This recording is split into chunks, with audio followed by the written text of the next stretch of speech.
J'ai fait une boîte décorée. Pas très bien parce que je devais avoir 7 ou 8 ans.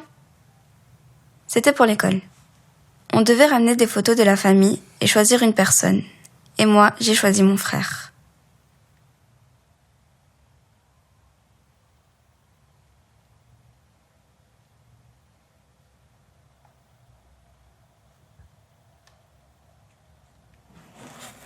J'ai écrit sur la boîte son nom, l'année où il est né, mais aussi l'année où il est mort. J'avais mis des fleurs dans la boîte pour la décorer. C'était une rose.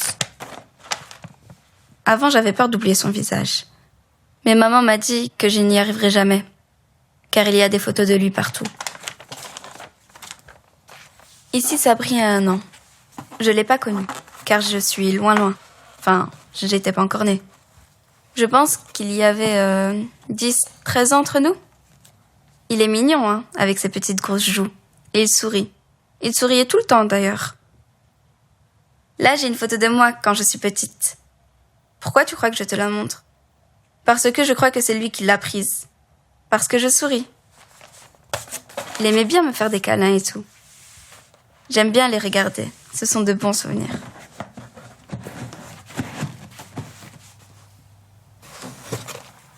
On est une famille qui aime bien rigoler, ouverte. On s'intéresse aux autres.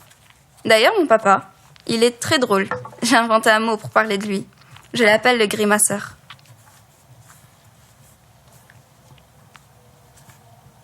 Sabri étudiait l'hôtellerie, comme papa. Puis il a abandonné. Maman m'a dit qu'il était un peu perdu, qu'il voulait faire un break. Il en avait marre d'être contrôlé. Et puis il voulait être militaire ou pompier, pour aider, mais il n'a pas été admis. Il voulait se sentir utile, qu'on soit fier de lui. Il posait trop de questions. Pourquoi les gens souffrent? Pourquoi personne ne bouge? Pourquoi? Toujours des pourquoi. C'est peut-être pour ça qu'il est parti. Pour devenir quelqu'un de bien. Mais il était quelqu'un de bien. Peut-être qu'il s'est dit qu'en étudiant la religion, il deviendra quelqu'un de meilleur. Mais en tout cas, je suis énervée sur les gens qui l'ont recruté.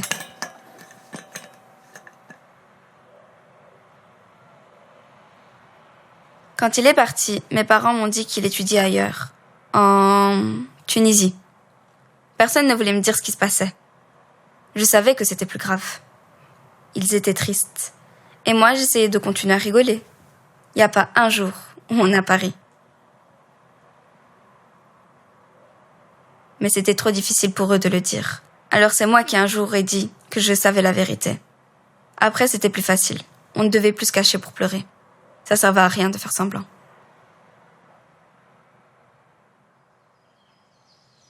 Mes parents se demandent ce qu'ils n'ont pas vu. C'est vrai que ses anciens amis ne venaient plus à la maison. On les voyait plus. J'aimais bien jouer avec eux. Les nouveaux, je ne les connais pas. Je ne les ai jamais vus. Et puis Sabri avait changé. Il s'énervait plus vite. Dès qu'il regardait la télévision, il se fâchait. Il voulait plus discuter avec papa et maman.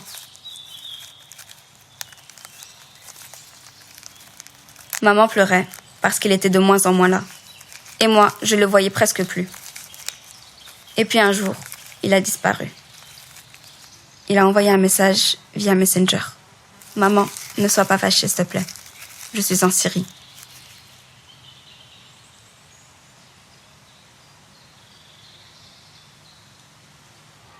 Chaque fois qu'il pouvait, il téléphonait, mais c'était pas facile. Il n'avait pas d'argent. Un jour, j'ai même refusé de lui parler, parce qu'il est parti aider d'autres familles, mais il a cassé la nôtre. Quand maman lui a dit, il a répondu « Je ne te quitte pas, maman.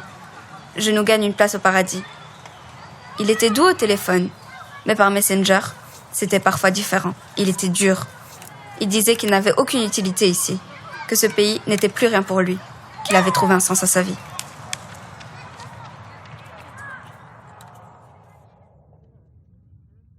Le jour où j'ai appris que Sabri était mort, j'ai dit à ma tante, j'ai perdu mon frère, mais je crois que j'ai perdu mes parents aussi. Mais j'ai pas pleuré, j'ai continué à jouer. J'étais triste, mais il y avait rien qui sortait, et je dessinais des filles, des fleurs. Ça me calme.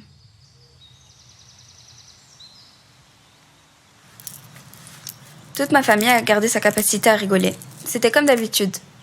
C'est comme un tic. Mais au fond de moi, c'est vrai quand même. Moi, je suis pas une fille qui fait semblant. Je dis les choses cash. J'ai pas peur de dire tout ce que je pense. Je tiens un peu ça de ma mère. C'est à elle que je ressemble le plus. Parce qu'elle parle beaucoup et je parle beaucoup. À l'école, je suis toujours trop contente quand il faut faire des projets. Il y a aussi des gens qui te jugent. Alors, tu te sens seule.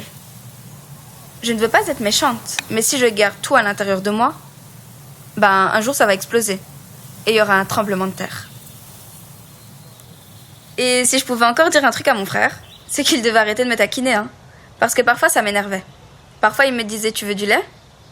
Et il mettait du tabasco dedans. On rigolait, mais c'était piquant.